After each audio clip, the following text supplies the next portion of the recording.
What's going on, guys? Welcome back to the channel. Today we're going to be taking a look at what might just be the very last of its kind, my daily driven 2013 Audi RS5.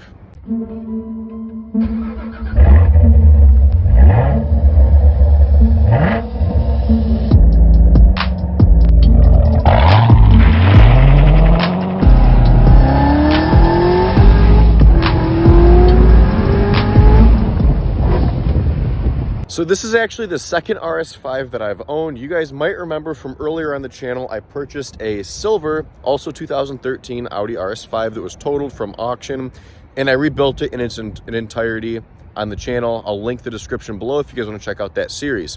Now, when I had parted with that car, I sold it as a flip in order to obtain one of my dream cars. It was a C7 Corvette Z06. With the 7-speed manual transmission, which I am super glad that I did. But the problem with that is where I'm located at in Michigan, I can't drive that car year round like I did with my Van Halen wrapped Camaro. So I began the pursuit of finding a daily drivable car that was affordable, all-wheel drive, reasonably sporty, you know, and obviously it had to fit the budget. So after the RS5 was gone, I had a Cadillac CTS that was right around 10 grand, all-wheel drive. It was a great car to drive day to day, but the power just wasn't there. And being a car guy, you know how that feeling is. It's awesome to get into your car and smile every time you do. And the Cadillac just wasn't cutting it for me. So I had decided I'm going to purchase another salvaged RS5 to drive, because given the price range of what these go for crashed or in poor condition, it definitely fit the bill and budget for what I was looking for. This car being 450 horsepower, all-wheel drive, it's a two-door, it's got giant brakes, and the RS is the pinnacle of Audi performance. So this car definitely checked the boxes, and for me, I really don't care about a title, I just enjoy driving the car. So that's why I ended up purchasing this car. It came with a rebuilt title already. The car had been crashed, somebody had repaired it and recertified it. And I was lucky enough to pick it up for just under $10,000 with 48,000 miles on it. With just over 3,300 models being produced in the United States from 2013 to 2015, that makes this a pretty rare car, especially when you account for a number of cars that get totaled or I'm sure shipped back overseas over a certain amount of years. This car in particular happens to be one of those rare exceptions that was totaled and brought back to life, hence why I'm daily driving it. Now let's do a brief walk around and you'll see this car is by no means a perfect example of an RS5. Starting with the front bumper, you can see it's very, very peppered. It looks like that whoever had repainted this didn't prep it properly. You can see the paint is flaking off. I tried filling a lot of these in and the paint just keeps flaking back off. There are some small fitment issues with this bumper that I need to adjust. I just haven't because it's a daily driver and I don't really care. But that's one of the small things I need to work out up front. This grille is still cracked. I need to repair that. The rest of the body is in fairly good shape though. The accident that had happened was just in the front end. It didn't damage the fenders, the hood, anything else really. There's some minor dents and little scuffs along the side of the car, which again, nothing too terrible. We'll make our way around to the back. The back was in great shape. Again, the car was in excellent condition given the circumstances, especially after auction. You know, a lot of these things get beaten up in the yard. They're not treated very well. So there's some dings along here. I don't know if it'll come up on camera. Oh, there it is. But again, nothing too horrible. Some minor scratching in the trunk, which I don't even know if will show up on camera. And it came with these, I think they're called Verde wheels, which I like the rotor wheels better personally, but this definitely doesn't look too bad, especially the gold and the black, so I'm not complaining. Now, when I got this, the car said it was run and drive, and being that it's a rebuilt title, it was supposed to be roadworthy. This car was not. It needed new motor mounts. They were broken. There were numerous little electrical kinks I had to work out with the previous owner that did the original repair. Didn't do properly, but again, just taking some time and due diligence. This car is pretty much completely sorted, and I'll show you the inside now.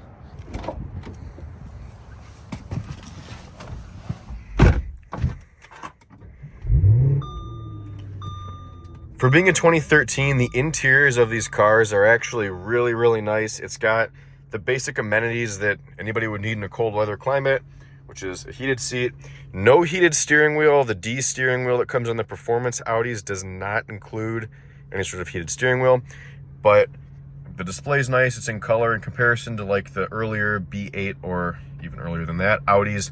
Didn't have anything like that. It was all just the red gauge cluster, kind of ugly if you ask me. This looks significantly better. The MMI has Bluetooth, no CarPlay, but again, for being a daily driver, this is perfect. This is all that I need anyways. And then my favorite feature of this car that isn't really something that's an option you add on is the 8,000 plus RPM redline, more like 8,500. This car screams. Now, in comparison to my old daily driver, the Cadillac, which didn't have any sort of personality to it, this sound of the RS5, I could never get sick of. And I'll tell you, it puts a smile on my face every time I get into it. One of my favorite features about the RS cars, the RS5 in particular, put it in sport, the exhaust valves open up and this thing screams, especially with a factory exhaust. Let's go check that out.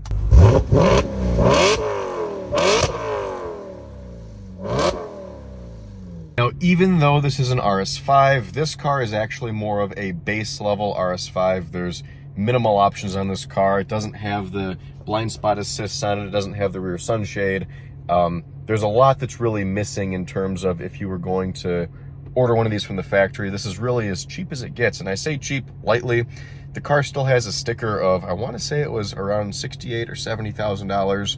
And being that I picked this up for a fraction of that, I really can't complain. Now, something else that's pretty cool that is only, at least in this generation, RS5 specific in comparison to the A5 and S5s, is the pop-up rear spoiler that will deploy after speeds greater than 77 miles an hour, or once you go below, I think it's 53 miles an hour. And you can manually put that up with a button.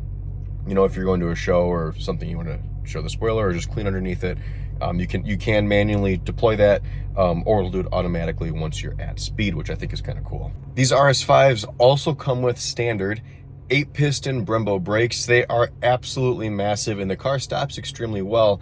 Now, if you want even greater stopping power, another option you can actually order this car with are the carbon ceramic brakes, which this car does not have. They're significantly more expensive and really, really costly to replace. This car, it's significantly cheaper to change the brakes on, but it's still a pretty hefty brake job repair.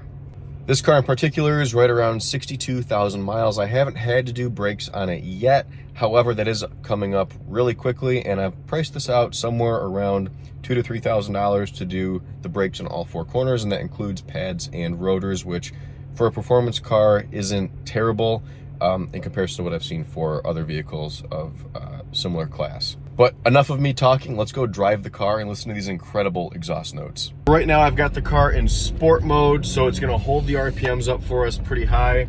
Right around 3,000 RPM, if you can believe that. So you can see as we're cruising, it's right now holding at like 37 to 3,900 RPM. If I go a little faster over 4,000, it will upshift. As we begin to slow down, you'll notice that the RPMs, as soon as they dip below 3,000 RPM, you get these loud cracks.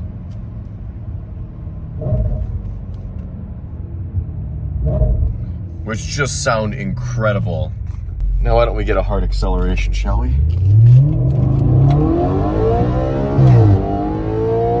God, this thing screams, and I'll tell you what, it is such a weird car to drive, being that it redlines at, call it 8,300 RPM, 8,500 RPM, because just when you think the gear is done with and you should be shifting or the car should be shifting, you're just entering the power band. I mean, this car makes all of its power, all of its torque north of 5,000 RPM, which on any other car, like an American muscle car like my Z06, you're making it at a significantly lower RPM. So it's just kind of a weird thing to get used to in this car. The torque from taking off from a light is non-existent. I mean, it feels pretty slow, to be honest with you, if you're trying to accelerate from anything else other than absolute full throttle.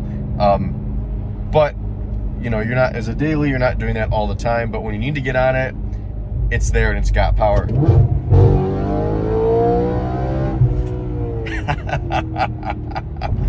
And boy, that never gets old. You can see I got the smile all over my face as I do every day I drive this car.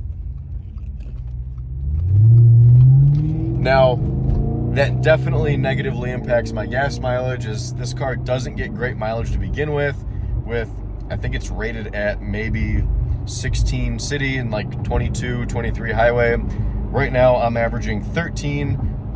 When I was daily driving it and keeping track of my actual mileage, I was getting right around like 17, 18 on average, and that was including a lot of highway driving. So the car definitely sucks the gas down, but it's what I consider to be miles per gallon, not miles per gallon, and it's not bad enough to make me want to get rid of it.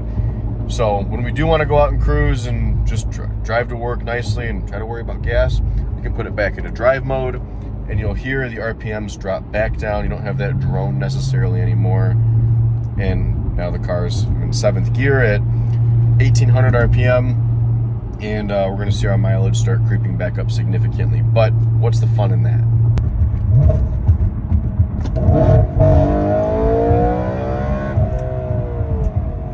Man, does that just sound so good. And this is with a stock exhaust, if you can believe that.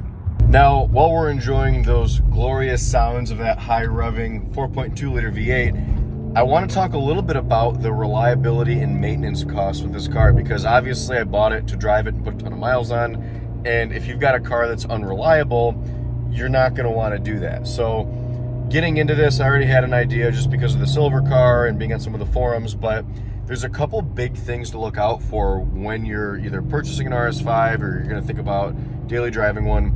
Is be prepared that unless you want to spend a ton of money at the dealership, do the work yourself. And it's not that bad. Using the brakes as an example, you know, the brakes might be a few $1,000s to buy, but if you have a dealership do it, it's going to cost you another $1,000 in just labor. An oil change is $400 from the dealership. If you do it yourself and use FCP Euro, which they warrant lifetime returns on all fluids, brake pads, maintenance items, you name it, your parts become free and you're just paying for shipping, in which case your oil change now goes from being, I think I paid $85 or $100 the first time for it, and I do it myself. Now it's free.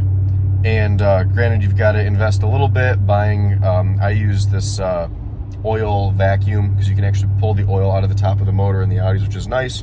That was a couple $100, but being that I'm never going to have to pay for an oil change in this car again, with the exception of $10 shipping the warranted oil back to FCP Euro, it's not a bad deal. And you can do the same thing with brakes if you want, but they do charge you a little bit more, which I'm not doing. I'm going through another source for brakes. But another good example of this is for the dual clutch transmission. Highly finicky in the earlier models, like my car, the 13s in particular.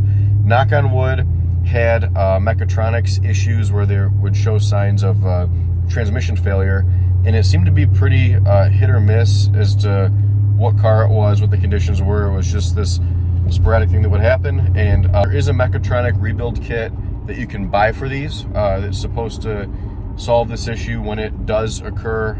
Again, knock on wood, hopefully it doesn't. I haven't seen it yet. And of course, there's always some other strange issues that can occur with the transmission. But what I do in order to just play it safe is I change the fluid religiously. I change it before the deadline, before the Audi required maintenance is due.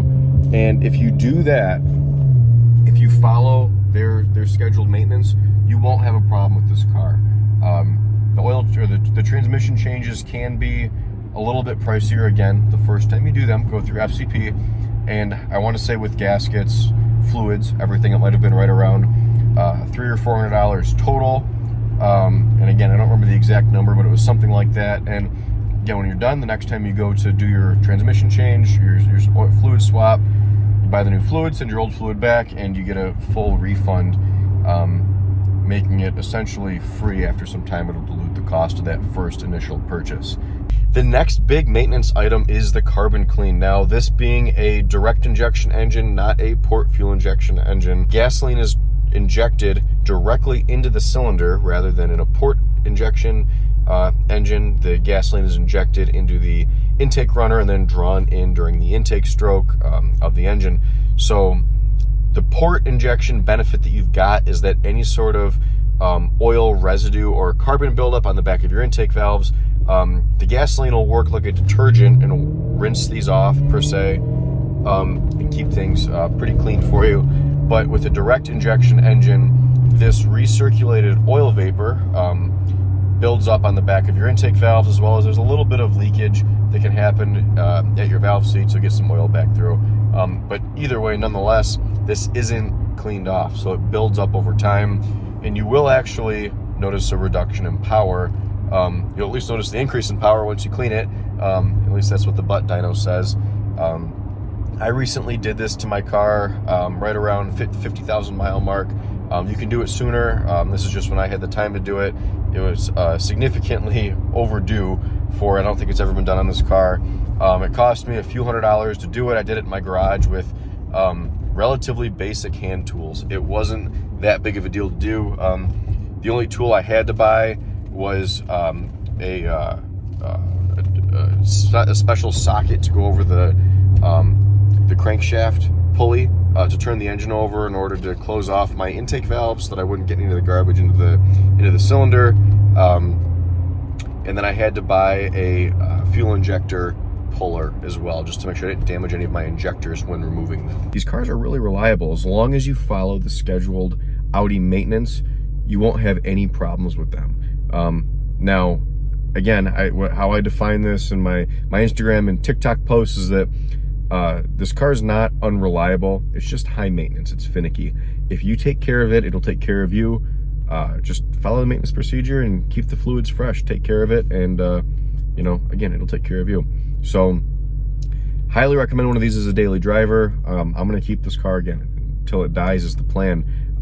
I wish I never got rid of the last one because it had the Alcantara seats in it, which were really nice. But this one's still great. I love this car, and I hope you guys enjoyed the video. And if you have any questions, comment below, and I'll do my best to answer. But anyways, thanks for watching. Be sure to like this video, comment, and subscribe if you enjoyed. Thanks.